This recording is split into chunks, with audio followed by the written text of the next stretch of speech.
Have you ever been judged in an instant, just by the color of your skin? Imagine pulling up to your favorite diner after a long day, only to be yanked out of your car, slammed onto the hood and handcuffed. No explanation, no reason. Just assumptions. Now picture this.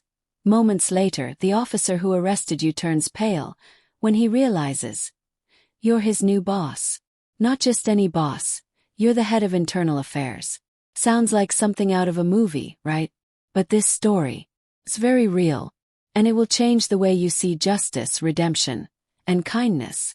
His name is Marcus Bell, 44 years old, a decorated veteran, observant, always carrying himself with quiet strength and purpose.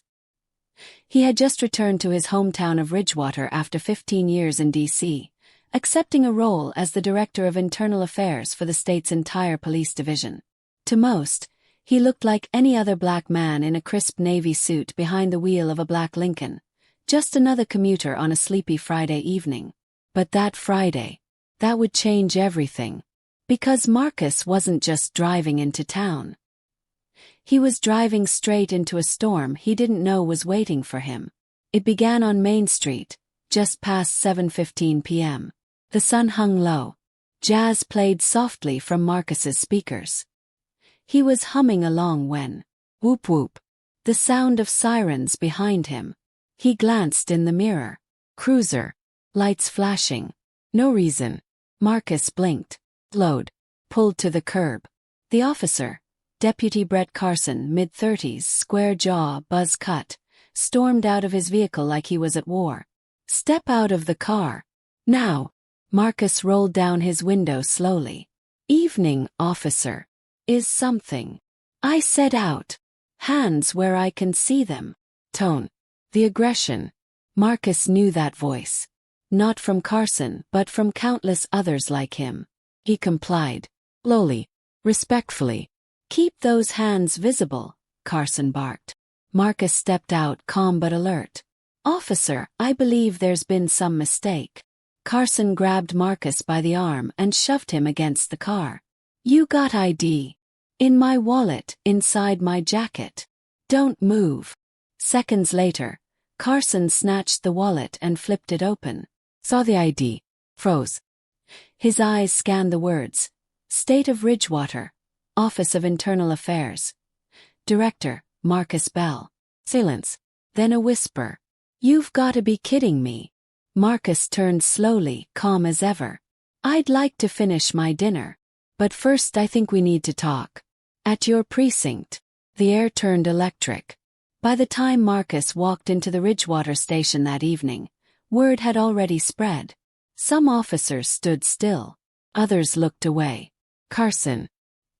He couldn't meet Marcus's eyes. Captain Ross, grizzled, old school, tough as nails, stepped forward with a nervous smile.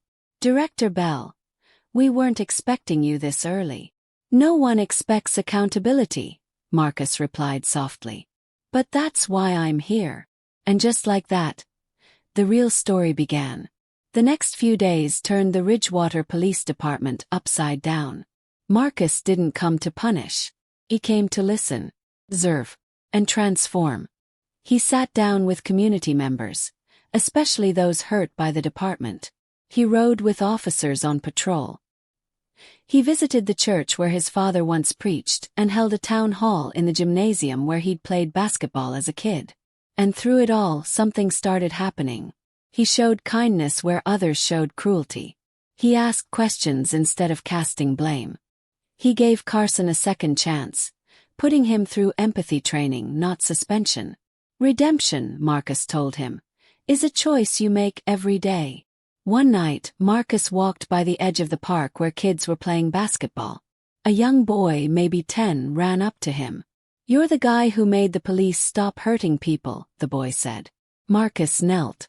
I'm just trying to make sure they protect people like they're supposed to. The boy hugged him. Just like that. And in that small hug was everything Marcus had hoped to build. Carson began changing too. One morning, he saw a young black teenager walking alone with a flat tire on his bike. Instead of ignoring him, Carson pulled over, helped him fix it, and offered him a ride home. That boy was the son of a woman Carson had once wrongfully ticketed. The mother watched from the porch, eyes wide, hand over her heart. Later she visited Marcus and whispered, "He looked at my boy like he mattered. Thank you." When a protest was planned outside the police station, Marcus didn't shut it down. He stood with the protesters, held a sign. Then, unexpectedly, Captain Ross walked out and stood beside him. "I was wrong," Ross said quietly, "about everything." And the crowd cheered, not because of a protest, but because healing had finally begun. 6 months later, Ridgewater was named one of the most improved departments in the state. Carson was promoted not for muscle but for empathy. Captain Ross retired and named Marcus his successor. And Marcus, he walked into every room, no longer as a stranger, but as a bridge. Marcus once said, "You can't shame people into change, but you can inspire them." And he did, one heart, one act of kindness at a time. What would have happened if he'd fought fire with fire that day on the street? Instead, he chose grace. So next time you're judged unfairly or see someone else being mistreated, remember Marcus Bell. Not because he was powerful, but because he was kind. What would you have done if you were in his shoes? Comment below and share your thoughts. If this story moved you, don't forget to like, subscribe, and watch the next story coming up. It's even more powerful. Because sometimes one moment can change everything.